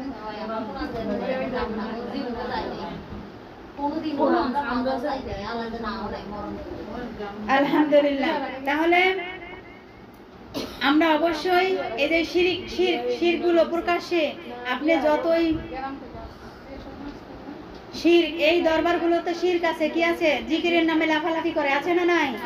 এমন লাফালাফি করে আমরা নিজে দেখেছি না, কত জায়গায় দেখলাম। ইশক ইশক ইশক আসে না বলে ওদেরকে মান্দার কাছে তুলে দিবেন ওই সময়, ওদের ইশক সব বেরিয়ে যাবে। একটা মাজারে নিয়ে গেছি, ওনার গা জ্বলা শুরু করছে, উনি বলে তাদেরকে পিঠটা তাড়াতাড়ি ধরে টানি বাইর করে বলি এখন এখানে একটা গন্ডগোল। তারপরে জোরে সোরে ডাক করছিলাম না, কোরআনের জায়গায়, কোরআন যেখানে আছে সেখানে কোনো লাফঝাপ, এই যে আমরা 8-10 বছর ধরে করতেছি, কোনো দেখছেন লাফালাফি করতে? আছে লাফালাফি? আপনি কিভাবে জিকির করবেন? কোরআনে সূরা আরাফ 205 নম্বর আয়াত, কত নম্বর? 5 নাম্বার। আল্লাহ পাক বলছেন, ওয়াযকুর রাব্বুকা ফি নাফসিকা তাদাররুআ ওয়া খিফাতান ওয়া দুনাল জাহরি মিনাল কওলি বিল গুদুই ওয়াল আসলি ওয়ালা তাকুন মিনাল গাফিলিন। আল্লাহু আকবার। আর আপনি আপনার প্রতিপালকের আপন মন সবিনয়ে ভীতি সন্তুষ্টি হয়ে এবং নিম্নস্বরের কথার মাধ্যমে সকাল সন্ধ্যা স্মরণ করুন এবং আপনি উদাসীনদের অন্তর্ভুক্ত হবেন না। আল্লাহ পাক বলেছেন জিকির করতে হলে মনে মনে করবা, এখানে তাই বললো না? কান্না জড়িত কণ্ঠে ভীত সন্তুষ্ট হয়ে উচ্চ আওয়াজ বাদ দিয়ে, এর নাম জিকির। এর নাম কি? জিকির। জিকির বলা হয় মনে মনে কান্না জড়িত কণ্ঠে ভীত সন্তুষ্ট হয়ে উচ্চ আওয়াজ বাদ দেওয়াকে জিকির বলে। এক কথায় ক্লিয়ার বোঝা গেছে নাকি? জিকিরের সময় ইশক দরকার না। কথা বলেন। এই জিকির যারা করে, জিকির পার্টি, তাদেরকে নিয়ে আসবেন একটু, আমরাও সাথে এখানে কোরবানি, তারপরে নিয়ে আসেন। তাহলে এই যে যারা লাফালাফি করে, আশেপাশে যদি রোগী থাকে ও কিন্তু সুস্থ হওয়াটা দূরের কথা, মরে যাবে। মরবে না? এমন লাভ দেয়, আমি দেখেছি উজানি পীর, উনি যে কথা বলতেছে, জিকির করতেছে, ওনার মাথার উপরে লাভ দিতে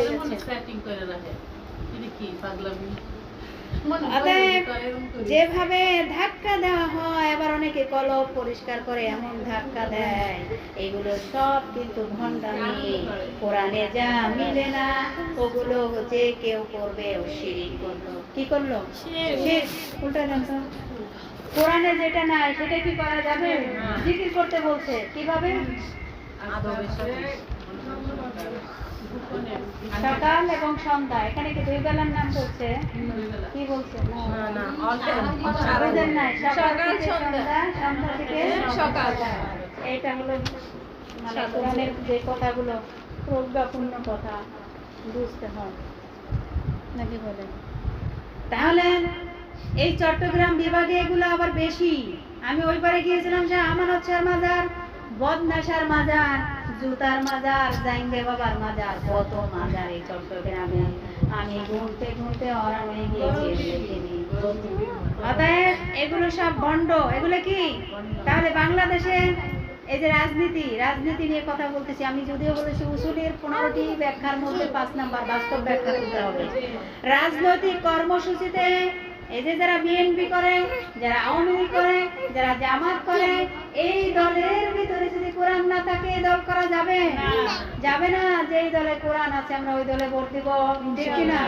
অতএব আপনার মেধাটা একটু খুলতে হবে। আওয়ামী লীগ, বিএনপি, যে মনে হয় সে আসুক, কোরআন আছে আপনার দলে। যদি বলে না, তাহলে আপনি দূর হয়ে যান আমার সামনে। ঠিক কিনা? অতএব কোরআন যে দলে আছে আমরা সেই দলে থাকবো। আর সেই দলের নাম বাংলাদেশে একটা দল আছে, সেটা হলো জামাত ইসলাম। কোন দল? 92% মুসলিম আমাদের দেশে। কত পার্সেন্ট? 92%। আমরা সুতরাং আপনাকে আমি আজ ওয়াদা করাবো, এইখানে একটা ওয়াদা হবে, আপনি ওয়াদা করবেন, আমি চাই যেন ভুলে না যান। যত দল এই দেশে আসুক না কেন, যেই দলের কর্মসূচিতে কোরআন কায়েমের আন্দোলন আছে, ওই দল ছাড়া কোনো দলে আমি আর নেই। শপথ করছেন তো? যে দলে কোরআন নেই সে দলে আমি নেই। এই কথাটা ইম্পর্টেন্ট, প্লিজ। এই যে দেখেন 15টা বছর যারা দেশ চালাইছে, আমাদের সন্তান নিরাপদ ছিল, আমাদের স্বামী নিরাপদ ছিল, আমরা নিরাপদ ছিলাম না। আমরা নিরাপদ একটা রাষ্ট্র চাই। এই নিরাপদ রাষ্ট্রের জন্য আপনার একটা ভোট অনেক মূল্যবান। অতএব আমরা খুব বিবেচনা করে ভোটটা দেব। কথা বলতে আমরা তারপর ভয় পেতেন, আমাদের রেকর্ড হচ্ছে। তবে শুক্রিয়া, আমার লেকচার গুলো ইন্ডিয়াতে 92% শুনতেছে। কত পার্সেন্ট? ইন্ডিয়ায়, বাংলাদেশে অত চলে না, ইন্ডিয়ায় চলতেছে 92%, সৌদিতে চলতেছে 40%। তার মানে ইন্ডিয়ারা বেশি ফলো করতেছে, মানে অনেক অনেক মুসলমানও আছে, অনেক বেশি। এখন অত্যাচার চলতেছে না। ইন্ডিয়ার মুসলিম মা বোনদের জন্য দোয়া করছি, আল্লাহ তাদেরকে হেফাজত করুন। তাহলে আমরা এই যে দলে কোরআন নাই সেই দলে কিন্তু আমরা থাকবো না, আজকে কথা দিয়েছি তো। তাহলে মনে করেন আজকের মতো ওয়াজ হয়ে গিয়েছে, কিন্তু মূল টোকেন সূরা মায়দার 82 নাম্বার আয়াত বলেছিলাম, এইটার কথা এখনো শোনেন নাই, এইটা শুনতে হবে, ওয়াজ শেষ। এখন আমরা 82 নাম্বার আয়াত নিয়ে কথা বলবো। আজকে তেলাওয়াতকৃত আয়াত আমি তেলাওয়াত করেছি সূরা মায়দা। কি সূরা? একবার তেলাওয়াত করেছি, আপনারা শুনছেন না? বাসায় গিয়ে একটু মিলাবেন। হ্যাঁ, এতগুলো বলার সময় না এখন। ফিলিস্তিন নিয়ে আয়াত পড়েছি আমি। এই আয়াতটা ফিলিস্তিন নিয়ে, কি নিয়ে? ফিলিস্তিন নিয়ে আয়াত। আয়াতের দিকে আপনারা তাকান, যারা মোবাইল এনেছেন কোরআনটা খুলুন। আমার এই মাথার ভিতরে এই আয়াতটা সম্পর্কে আল্লাহ যত তথ্য আমাকে দিয়েছে, এই 4টা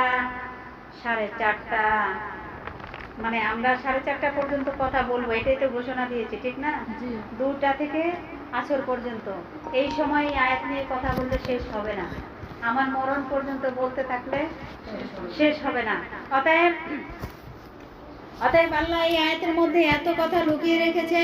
আমরা তাফসীর আকারে যেহেতু কথা বলতে চাচ্ছি, তাফসীরের নিয়ম নীতিগুলো আছে, এতগুলো সব বলতে গেলে সময় পাবো না। 15টা উসুলে তাফসীরের মূল নীতি আছে, অন্তত 5টা আপনাকে মানাই লাগবে। 15টা মূল নীতি উসুলে তাফসীরের, 5টা নীতি মানতে হবে। কয়টা? 15টা না পারলে 5টা মানতে হবে। আমি যেইভাবে কথাগুলো সাজাই, এই 5টা নীতি নিয়ে আমি সাজাই। কথা কি বুঝছেন? আমি এই 15টার মধ্যে 5টা নীতি নিয়েছি। 15টা নিলে আপনারা এত সময় দিতে পারবেন না। আমি 5টা নীতি নিয়ে ফলো করতেছি। 1 নম্বরে শুদ্ধ তেলাওয়াত। কি তেলাওয়াত? শুদ্ধ তেলাওয়াত। 2 নম্বরে মাতৃভাষায় কথা বলতে হবে। তেলাওয়াত আরবিতে করেছেন শুদ্ধ ভাষায়, ওই বাংলা ভাষাটা আপনার ভাষা হতে হবে। কেউ আছে ময়মনসিং, কেউ আছে ভোলা, কেউ আছে চিটাগাং। চিটাগাংয়ের মানুষ র বলতে পারে না, ল বলে। কি বলে? অতএব আপনি ওই লটাকে ওখানে মাতৃভাষায় আনুন। কথা কি ক্লিয়ার? আপনার মাতৃভাষায় আনবেন। 2 নম্বর। 3 নম্বর ঐতিহাসিক প্রেক্ষাপট। এই আয়াতটা কোন বিষয় নাজিল হয়েছে আপনার মাথায় ঢুকাইতে হবে। 4 নম্বর বাস্তব ব্যাখ্যা লাগবে। মানধাত আমলের কথা নয়, বাস্তবে যেটা হচ্ছে আপনাকে তুলে ধরতে হবে। এখন বাস্তবে ফিলিস্তিনে যা হচ্ছে আমাকে এটা বলতে হবে, এই আয়াত নিয়ে বলবো। 5 নম্বরে ওখান থেকে শিক্ষা নিয়ে বাড়ি যাওয়া লাগবে। কি করা লাগবে? শিক্ষা নিয়ে বাড়ি যাওয়া লাগবে। আপনাদের কষ্ট হচ্ছে? এটা হলো উসুলের 15টা মূল নীতি, তার মধ্যে 5টা নীতি বললাম। কয়টা বলছি? তেলাওয়াত করেছি মাতৃভাষায়, এবার অর্থ বলেছি, সবই বলেছি। আবার বলছি, আল্লাহ পাক বলেছেন লা তাজিদান্না আশাদ্দান্নাস। শব্দটিকে খেয়াল করেন, এখানে লা তাজিদান্না আশাদ্দান্নাস, লামে তাকিদ। দেখেন আয়াতটিকে ফলো করেন, লামে তাকিদ, নুনে সাকিনা, নুনে সাকিনা। এই যে লামে তাকিদ আর নুনে সাকিনা দিয়ে আল্লাহ বলেছে অবশ্যই একবার না, দুইবার ব্যবহার করেছে। কয়বার? দুইবার। অবশ্যই অবশ্যই এই পৃথিবীতে, বুঝছেন? একজন শুনলে আমি কষ্টটা লাঘব হবে আমার। লামে তাকিদ নুনে সাকিনা, এই যে দুইটা শব্দ এখানে পাশাপাশি লাগাইছে আল্লাহ, একবার অবশ্য বলে নাই, দুইবার বলেছে। কয়বার? দুইবার। হাজিয়া ভাই কয়বার লাগাইছে? দুইবার। আল্লাহ পাক বলেছে অবশ্যই। লিজা ভাবি কি বলেছি বলেন তো, কয়বার লাগাইছে? অবশ্যই। আল্লাহ পাক বলেছেন অবশ্যই অবশ্যই এই পৃথিবীতে যত মানুষ আছে, এখন প্রায় 810 কোটি মানুষ তামাম পৃথিবীতে, সারা পৃথিবীর সব মানুষের ভিতরে আসাদ্দান নাস, কি বলেছে? আসাদ্দান নাস। আসাদ্দান নাস, আসাদ্দান নাস, অবশ্যই অবশ্যই ভয়ঙ্কর শত্রু, অবশ্যই ভয়ঙ্কর শত্রু হিসাবে কি আছে? আদাওয়াতাল লিল্লাযিনা আমানুল ইয়াহুদা, কি বলেছেন? ইয়াহুদা। আল্লাহ পাক বলেছেন আল্লাযিনা আশরাকু, পৃথিবীতে হে নবী ঈমানদার, ঈমানদারদের ভয়ঙ্কর জঘন্যতম নিকৃষ্ট শত্রু হিসেবে কাজ করছে। দেখতে পাবেন দুইটা গ্রুপ। কয়টা গ্রুপ? কয়টা গ্রুপ? এই আয়াতের মধ্যে দুই গ্রুপের নাম দেওয়া আছে না নাই? ইয়াহুদা নাসারা আছে। আল্লাহ পাক বলেছেন এই পৃথিবীতে 850 কোটি মানুষ, এই মানুষদের মধ্যে ঈমানদার যারা তাদের ভয়ঙ্কর জঘন্যতম নিকৃষ্টতম শত্রু হলো দুইটা। কয়টা? দুইটা জাতি, তারা ভয়ঙ্কর শত্রু হিসেবে কাজ করবে। তার এক নম্বরে হলো ইহুদি, এক নম্বরে ইহুদি, এক নম্বরে ইহুদি, ইহুদি এক নম্বরে আল্লাহ পাক দিলেন ইহুদি, দুই নম্বরে মুশরিক। খ্রিস্টান দেয় না? খ্রিস্টান দিয়েছে না। খ্রিস্টানের ভিতরে অর্থোডক্স আছে, বললাম না, ভালো মানুষ আছে, পণ্ডিত আলেম বলা হয়। কি বলা হয়? আলেম। তাহলে দুই নম্বরে মুশরিক। কি? মুশরিক। আজ তামাম পৃথিবী, তামাম দুনিয়ার স্বীকৃতি এই দুইটা জাতি মুসলমানদেরকে আদা জল খেয়ে এরা নিয়েছে নির্যাতন করার জন্য। কি করার জন্য? নির্যাতন করার জন্য। মুসলমানকে মারার জন্য আদা জল খেয়ে নামছে, যে মুসলমান একবারে নির্বংশ করে দিব। দুইটা দল। কয়টা দল? দুইটা দল। এক নাম্বার ইহুদি, দুই নাম্বার মুশরিক। কি? মুশরিক। আপনি আয়াতের সাথে মিলান, মুশরিক লেখা পাচ্ছেন না? মিলিয়ে দিচ্ছি। শিরক করে সেই তো মুশরিক। হ্যাঁ অবশ্যই। পৃথিবীর নিকৃষ্ট জাতির তালিকায় নাম ছিল এই মুশরিকদের, কারণ ইসলাম যেখানে কায়েম হয় সেখানেই বাধা দেওয়ার জন্য দায়ী মুশরিকরা। কারা? মুশরিকরা। আয়াত সূরা সফ 9 নম্বর আয়াত। কত নম্বর? মুশরিকরা মুসলমানের শত্রু, মুসলমানের শত্রু। এটা সূরা সফের মধ্যে আছে।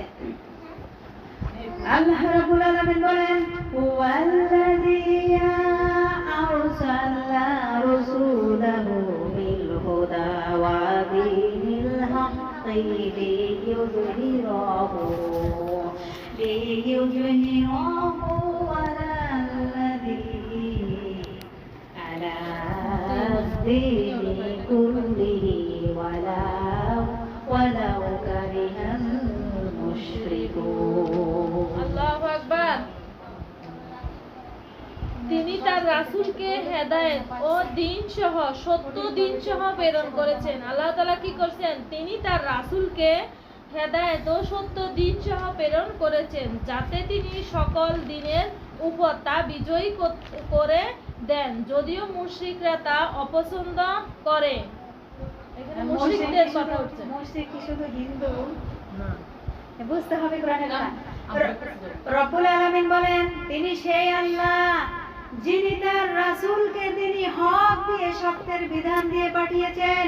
কেন পাঠালেন? লিইয়ুযহিরাহু আলা দীনি কুল্লি, দুনিয়ায় যত ধর্ম আছে, যত দিন আছে সবগুলোর উপরে ইসলামকে এজহার করবে। কি করবে? যত ধর্ম আছে আল্লাহ পাক বলেছে আমি রাসূল পাঠিয়েছি সত্য হক দিন দিয়ে। কেন? এই যত ধর্ম আছে তার উপরে ধর্ম থাকবে ইসলাম। কি থাকবে? ইসলাম থাকবে। এজহার মানে বিজয় করা। এজহার মানে বিজয় করা। প্রতিষ্ঠিত করা এখন ব্যবহার করা যাবে না, এখন ব্যবহার করতে হবে বিজয় করা। কি করা? বিজয় করা। বিজয় করা। এজহার মানে দাঁড় করানো, কিন্তু বিজয় করা ব্যবহার করতে হবে এখন। আজ ইসলাম যদি আমরা সত্যি এই দেশে বিজয় অবস্থায় পেতাম, আফগানিস্তানের মতো ফিলিস্তিনের মতো, ফিলিস্তিনের পক্ষে কিন্তু আমরা অনেক আগে এগিয়ে যেতাম। কি দিতাম? আফগানিস্তানে ইসলাম সবার উপরে আছে। কিসের উপরে? এই জন্য ফিলিস্তিনিতে ওরা আগে দৌড়াচ্ছে। আমাদের এখানে ইসলাম কায়েম আছে, এই জন্য আমরা মিছিল দিয়ে বাইরেতেও ভয় পাই। ঠিক না? জি। মুশরিক কারা বুঝতেছেন তো? মুশরিক। তাহলে এই দেশে আছে শুধু খেদমতে দিন, একামতে দিন। হ্যাঁ, একামতে দিন, খেদমতে দিন, এই শব্দের ভিতরে অনেক তথ্য আছে। খেদমতে দিন আর একামতে দিনের এই শব্দের মধ্যে আকাশ পাতাল পার্থক্য আছে। বিশ্বনবী 13 বছর দিনের খেদমত করেছিলেন আর 10 বছর একামত করেছিলেন। একামত কি? 10 বছর প্রেসিডেন্ট ছিলেন বিশ্বনবী। কি ছিলেন? প্রেসিডেন্ট। আরবের প্রেসিডেন্ট কে ছিলেন এক সময়? আমাদের নবীজি। কয় বছর? 10 বছর। ওটা ছিল একামতের দিন। কিসের দিন? একামতের দিন। তার মানে এখান থেকে বোঝা যায় দুনিয়ার যেই রাষ্ট্রের প্রেসিডেন্ট আসুক না কেন, এখানে কোনো জেন্টলম্যান নয়। এখানে আসবে নবীর উত্তরাধিকারী যারা, তারা দেশ শাসন করবে। কিন্তু এখানে নাই। আছে? নেই। আমরা অনেকেই নবীজির ওই 13 বছরের কথা বলেন, খুব ভালো লাগে। 13 বছরের কথা খুব মনোযোগ দিয়ে শোনেন, কিন্তু 10 বছর উনি রাজনীতি করেছেন, দেশ চালিয়েছেন, সেইটা তো এখন চলতে দেওয়া হয় না। হুজুর যদি কেউ বলে আমি প্রেসিডেন্ট হতে চাই, না, আপনি ওই মসজিদে শুধু ইমামতি করেন। এই চলছে দেশে। অতএব ইসলাম কায়েম হওয়ার জন্য আমাদেরকে অবশ্যই অবশ্যই একামতের যে দিন, সেই স্লোগানেও থাকতে হবে। ঠিক কিনা? বিশেষ করে 54 বছরের সবচেয়ে বেশি 15.5 বছরে বাধা দেওয়া হয়েছে এই শেখ হাসিনার আমলে। ধরু শেখ হাসিনা না, শুধু হাসিনা। কি হাসিনা? শেখ মানে কি বলছিলাম বলেন তো? সম্মানিত। সম্মানিত। কি সম্মানিত? না। ও এমন সম্মান পাচ্ছে, শুনলাম কয়েকদিন আগে তিনি বেশি অসুস্থ, তার চিকিৎসা কোথায় দেবে সেই চিন্তায় আছে। হাসিনা। তাহলে আপনি আবার রাগ করেন না। ওনার নাম হাজিয়া পা। হাজিয়া পা। তাহলে এই হাসিনা এতে যে 15.5 বছর দেশ চালাইছে, এই যে রাজনীতি করেছে, রাজনীতি করে ইবাদত। রাজনীতি কি? ইবাদত। এটা কি ইবাদত হয়েছে? ইবাদত কোরআন দিয়ে যদি দেশ চালাইতো পুরাটাই ইবাদত হতো, কিন্তু ওটা ইবাদত হয় না, ও জঘন্যতম অপরাধ করেছে। তাহলে আমরা এই ধরনের মানুষ যারা সমাজে আসবে, আমরা তাদেরকে ভোট দিয়ে আর আনবো না। আনবো? আনবো না। ওটা দেন। আমরা এই জাতীয় মানুষ আর ভোট দিয়ে আনবো না। আমাদের ভোট অনেক দামি, অতএব আমরা খুব সাবধানে ভোটটা দেবো। তো রাশেদা আপা, যেখানে কোরআন আসবে আমরা সেখানে ভোটটা দেবো ইনশাআল্লাহ। তাহলে পৃথিবীর নিকৃষ্ট জাতির তালিকায় 6 জনের নাম পাবেন। আপনি গুগলে আজকে সার্চ দিবেন যে নিকৃষ্ট জাতিকে, এই জাতির মূল নেতাকে, 6 জনের নাম আসবে। কয়জন? 6 জনের নাম পাবেন আপনি। প্রথমে এখন জীবিত মানুষদের ভিতরে নেতানিয়াহুকে পাবেন। কাকে? নেতানিয়াহু। ও নিকৃষ্ট তালিকায় আসছে। 2 নম্বরে আমাদের পাশের বাবা, এই যে বাবু মোদি। কে? মোদি কসাই। তাহলে 26টা এই মোদি 26টা কোরআনের আয়াতের বিরুদ্ধে মামলা দিয়েছে। নাউজুবিল্লাহ। কি দিয়েছে? 26টা আয়াতের বিরুদ্ধে কোরআনে মামলা দিয়েছে মোদি। ও কি শান্তিতে থাকবে? অতএব গাজওয়াতুল হিন্দ, যেটা এখন ইন্ডিয়ায় শুরু হয়েছে যুদ্ধ, এই যুদ্ধেই পাল্টে যাবে ভারত। ঠিক কিনা? তাহলে মুসলমানের হৃদয়ে আগুন লেগে যাওয়ার কথা। 26 আয়াতের বিষয়েও মামলা দিয়েছে, আয়াতের বিরুদ্ধে হাইকোর্টে মামলা দিয়েছে। এরপরে গুজরাটে লক্ষাধিক মানুষকে পুড়িয়ে মেরেছে, কত মুসলমানকে নাগরিকতা থেকে বাদ দিয়ে দিয়েছে। এখন আবার নতুন পায়তারা করছে আমার মুসলমান বাপদাদা। এদেশে নতুন মানে পায়তারা, বাংলাদেশে আমার বাপদাদার সম্পত্তি আছে, কি আছে, সেগুলি ফেরত দিতে হবে, নতুন পায়তারা। অতএব একটার পর একটা পায়তারা আছে। এই সমস্ত শয়তানকে বাংলাদেশ যিনি পরিচালনা করতেছেন ডক্টর ইউনূস, উনিও যদি এই দাদা বাবুদের পাশে গিয়ে কাজ করে, আমরা ওনাকেও বয়কট করবো, ঠিক কি না? অতএব আমাদের দেশ রক্ষার্থে, আমাদের দেশ রক্ষা করার জন্য ইমান জাগ্রত করতে হবে। আমাদের ইমান এমনিতেই আছে, আরো জাগ্রত করার জন্য এইগুলো অনুষ্ঠানে আসার দরকার আছে না? না, এটা বর্তমান প্রেক্ষাপট তুলে ধরতেই হবে, আপনাকে জানতে হবে বিষয়গুলো, ঠিক কি না? তাহলে পৃথিবীর একবার একটা জাতি ছিল মুশরিক, ইসলাম কায়েমের কথা হলে সবচাইতে খারাপ লাগতো মুশরিকদের, এখনো লাগে। আল্লাহ বলেছেন ওয়ালাউ কারিহাল মুশরিকুন, মুশরিকদের সবচাইতে বেশি খারাপ লাগে। 2 নম্বরে সবচাইতে বেশি খারাপ লাগে মুশরিকদের, কি খারাপ লাগে? মুসলিম ধর্ম তাদের ভালো লাগে না, তাদের ধর্মই শ্রেষ্ঠ ধর্ম হিসেবে মানে সনাতন ধর্ম। 2 নম্বরে তোমাদের শত্রু হচ্ছে ইহুদি। কে? 2 নম্বর শত্রু ইহুদি, 1 নম্বরে মুশরিক। আল্লাহ পাক বলছে সূরা সফের 9 নম্বর আয়াতে, তাই তো? 2 নম্বর শত্রু আলাম তারা ইলাল্লাযীনা উতু নাসীবাম মিনাল কিতাবি ইউমিনুনা বিল-জিবতি ওয়াত-তাগুতি ওয়া ইয়াকুলুনা লিল্লাযীনা কাফারু হাউলাহি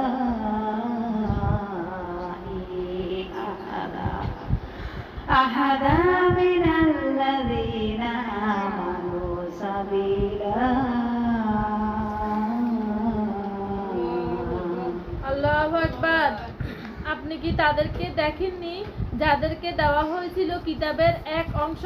তারা ঈমান রাখে প্রতিমা ও তাগুতের প্রতি, এবং তারা কাফেরদের সম্বন্ধে বলে এরাই মুমিনদের চেয়ে অধিকতর সরল সঠিক পথে রয়েছে। নাউজুবিল্লাহ। আচ্ছা, 2 নম্বর শত্রু। অনেকক্ষণ কথা বললে আমার আজকে 3 দিন ধরে বুকের ব্যথা শুরু হয়েছে, তো পারি না। আমরা একটু দোয়া করে নাও, হ্যাঁ শেষ করে দেবো। ওহে যারা ঈমানের দাবি করো, কান খাড়া করে শোনো, ইহুদি খ্রিস্টানদের কখনো বন্ধুরূপে গ্রহণ করো না। হ্যাঁ, একেবারে মেনে নেওয়া যাবে না তা না, মেনে নিতে পারো ওই পর্যন্ত, যতক্ষণ না ওরা একে অন্যকে সাহায্য না করে। আপনি দেখবেন আয়াতের পরবর্তী শব্দ, যেমন ইহুদি একে অপরের কি বন্ধু। এই যে রুমি আপু আর আমি বন্ধু মনে করেন, বুঝাচ্ছি, কথা বুঝছেন? এখন রুমি আপু যে কোনো কারণে হঠাৎ করে আমার থেকে মাইনাস হয়ে গেছে, কিন্তু সে কিন্তু আমার বন্ধু ছিল। কি ছিল? বন্ধু ছিল। সে যদি টোটাল কাট করে যায় সেটাও আপনি বুঝতে পারবেন, আর যদি টোটাল কাট না করে সেটাও আপনি বুঝতে পারবেন। ওই জন্য ইহুদি আর খ্রিস্টান কি, এরা যে বন্ধু, ওরা নিজেরা নিজেদেরকে যতক্ষণ সাহায্য করবে ততক্ষণ তুমি ওদেরকে বন্ধু ভাববা না। অতএব আল্লাহ পাক বলেছেন, হ্যাঁ শেষ করে দেব। এখানে শব্দ বসাইছে বুয়ু, এখানে বাইতুন বসায় নাই, বুয়ু বসাইছে। এখানে আরেকটা সূরা আছে, সূরা নমল। যারা জালেম, আমি মুখে বলে শেষ করে দিচ্ছি, যারা জালেম আল্লাহ পাক তারা আঙ্গুল, কুদরতি আঙ্গুল দিয়ে বোঝাচ্ছে বুয়ু, বাইতুন নয়। এই সেই ঘর, যেই ঘরে বসে, এই ঘরে অনেক মানুষজন এখন আছে না নাই? এখন এই ঘরে আমি যদি জালেম হতাম, আল্লাহ পাক বলছে এই সেই ঘর আমি দেখো জনশূন্য করে দিয়েছি, কেউ আর রহিমার সাথে এখন মিশে না। এমন মানুষ ছিলেন হাসিনা। কে ছিলেন? তার বাড়ি 32 নম্বর আজাবুল বোলডুজার দিয়ে ধ্বংস করে দেওয়া হয়েছে। আল্লাহ পাক বলেছেন এই সেই বুয়ু, এই সেই ঘর, এখানে যেই জালেম বাস করতো তাকে ইঙ্গিত দিয়েছে। অতএব যারা জালেম হবে তারা কখনোই স্থায়িত্ব পাবে না। অতএব বর্তমানে যিনি আছেন এবং আগামীতে যে আসবে, আপনি যদি জালেম হন তাহলে আপনারও কিন্তু ওই রকম অবস্থা হবে, ঠিক কি না? এই জন্য আমাদের এখানে যদি কেউ জালেম হয়ে উঠি তওবা করবো, কেমন?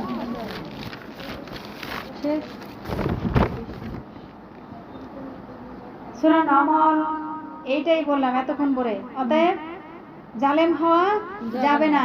তাহলে আল্লাহ পাক বলেছেন সূরা নমলের মধ্যে কথা বললাম যে ক্ষমতায় কে আসবে না আসবে ওটা আমার দেখার বিষয় না, কিন্তু আমরা যেন জালেম হয়ে না যাই, আমরা কিন্তু মাজলুম। আমরা কি মাজলুম, অতএব আমরা জালেম যেন না হয়। এই জন্য শেষ করে দিচ্ছি, আল্লাহ পাক বলেন ওদেরকে জমিনে হাসতে দাও। কি করতে দাও? হে নবী, আজ ইসরায়েল যা করছে, আল্লাহর কসম কোরআন আমি 100 ভাগ বিশ্বাস করি, আল্লাহ পাক ওদেরকেও জমিনের নিশানা রাখবে না। এটা সূরা তাওবার মধ্যে আল্লাহ পাক বলেছেন।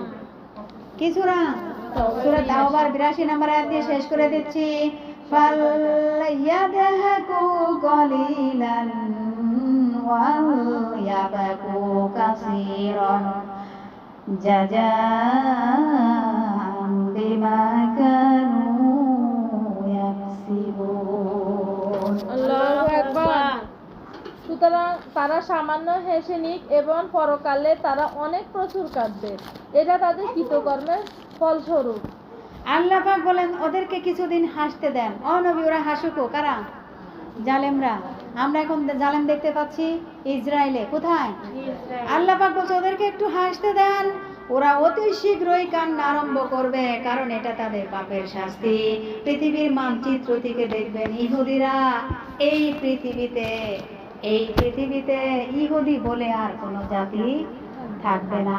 আল্লাহ বলেন ওরা চায় মুখের ফু দিয়ে ইসলামকে দুনিয়া থেকে বিদায় করে দিতে, কিন্তু আল্লাহ পাক বলেছেন পরের আয়াতে আল্লাহু মুতিম্মু নূরিহি, কখনো হবে না, কখনো সম্ভব না। আমার নূর আমি আল্লাহ পাঠিয়েছি, আমি নূর, আমি আল্লাহ নিজে এই নূর জ্বালাবো। অলরেডি কারিহাল কাফিরুন, যদিও কাফেরদের খারাপ লাগে। কি লাগে? যদিও কাফেরদের।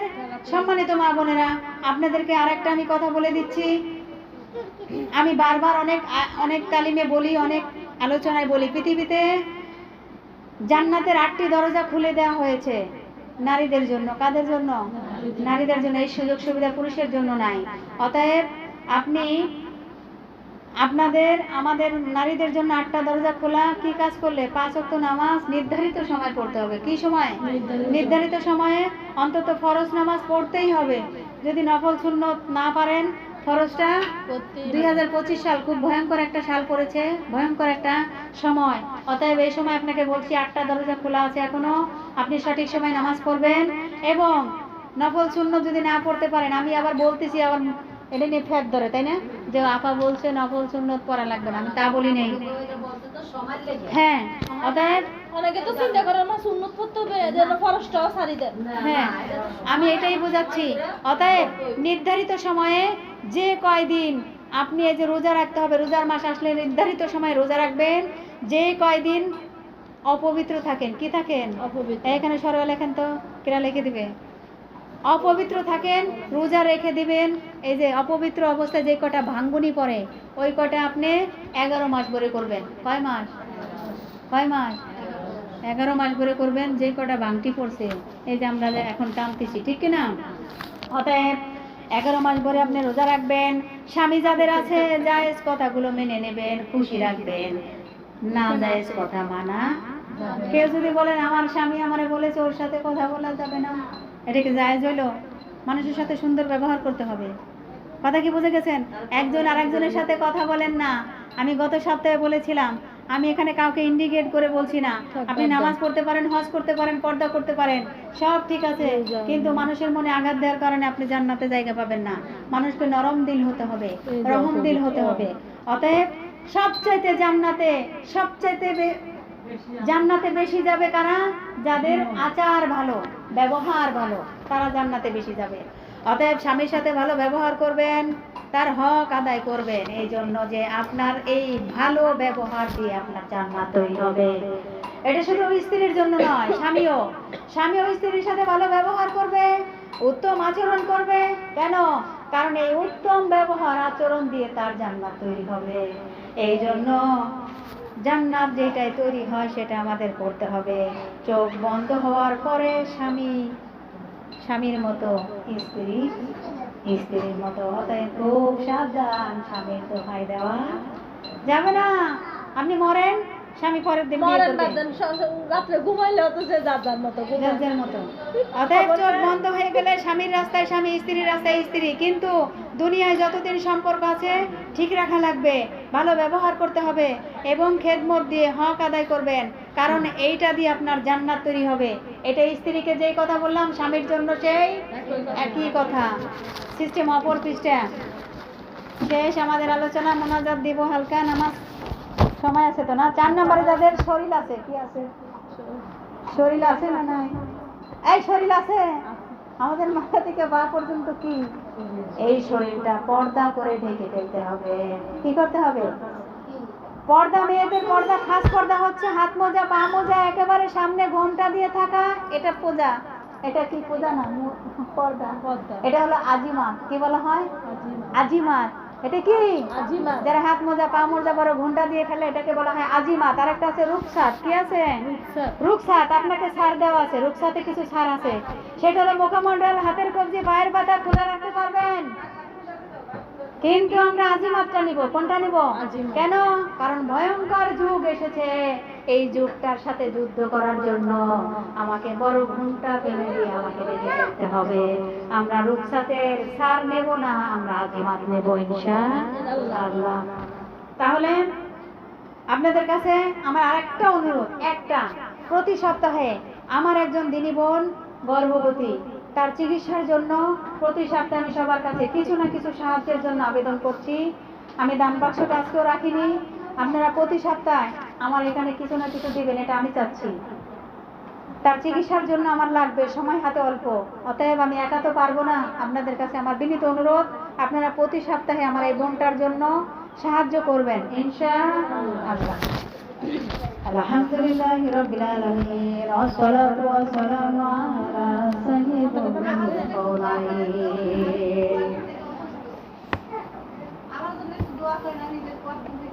রব্বুল আলামিন, আমি বিশ্বাস করি তুমি শুনতে পাচ্ছ এবং আমি আরো বিশ্বাস করি তুমি দেখতে পাচ্ছ। রব্বুল আলামিন, আমি আরো বিশ্বাস করি এখানে যতগুলো কথা বলেছি তুমি সবগুলো কথা মেহেরবানি করে তুমি কবুল করে নেবা। রব্বুল আলামিন, তুমি দেখতে পাচ্ছ, শুনতে পাচ্ছ, বিশ্বাস করি তুমি কবুল করে নেবা। মেহেরবানি করে ইসরায়েলকে পৃথিবীর মানচিত্র থেকে তুমি গায়েব করে দাও। আমিন। ফিলিস্তিনের মুসলমানের জন্য আল্লাহ তুমি হামি ও নাসির হয়ে যাও। আমিন। রব্বুল আলামিন, কাফেরদের হাতে আর আমাদেরকে মার খাইও না। দরকার হয় আমাদেরকে রোগ শোক দিয়ে পানিতে ডুবিয়ে মেরে ফেলো, কিন্তু কাফেরদের দিয়ে আমাদেরকে তুমি অপমান আর করো না।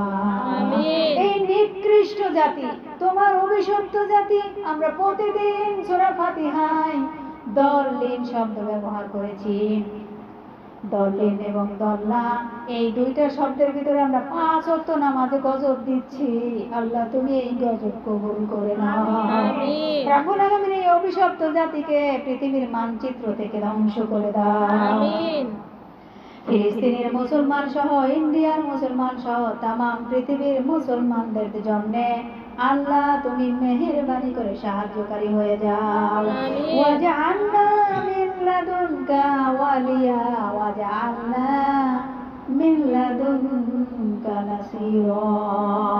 আজকের এই কোরআন হাদিস তালিম গ্রুপকে আল্লাহ তুমি মেহেরবানি করে কবুল করে নাও। আমিন। কোরআনের হাফেজ যারা হয়েছে, হাফেজে যারা হয়েছে, আল্লাহ তুমি মেহেরবানি করে কবুলের মঞ্জুর করে নাও। আমিন। রব্বুল আলামিন, বিশেষ করে কোরআনের মাহফিলের সভাপতির দায়িত্ব দিয়েছো আফসানা বিনতে আনোয়ার, নূপুর, মুর্শিদা, তাসলিমা, তানিয়া, জুলেখা, হোসনে আরাফা, এরা হলো সদস্য। আর সভাপতির দায়িত্বে যাদেরকে দিয়েছো, সাথী ভাবি, আল্লাহ এদেরকে তুমি মেহেরবানি করে মঞ্জুর করে নাও। জান্নাতের মধ্যে তুমি মাহফিলের, এই দুনিয়ার মাহফিলের যেমন সভাপতি বানিয়েছো, জান্নাতের মধ্যে তুমি ওই মাহফিলের সভাপতি আল্লাহ তাদেরকে তুমি বানিয়ে দিও। আমিন। রব্বুল আলামিন, আমার নতুন সদস্যদেরকে তুমি কবুল করে নাও। আমিন। আজকের মাহফিলে আরো যারা এসেছে, আমার ডান পাশে, বাম পাশে, সামনে, পিছনে যারা আছে, আল্লাহ মহিলারা, মা বোন, মেয়েরা, ছোট ছোট মাসুম বাচ্চারা যারা এসেছে, এই মানুষগুলোকে আমরা আল্লাহ মেহেরবানি করে এই মানুষ আমরা যারা এসেছি খালি হাতে ফেরত দিও না আল্লাহ, তুমি কিছু না কিছু দান করো। আমিন। আয় আল্লাহ তাআলা আমাদেরকে একেবারে খালি হাতে ফেরত দিও না আল্লাহ, যার যা কামনা বাসনা আছে জায়েজ আশাগুলো আল্লাহ তুমি পূরণ করে দাও। আমিন। আমি আর নাম ধরে বলবো না আল্লাহ, তুমি মেহেরবানি করে জায়েজ আশাগুলো তুমি পূর্ণ করে দাও। আমিন। শেষ কথা, আয় আল্লাহ তাআলা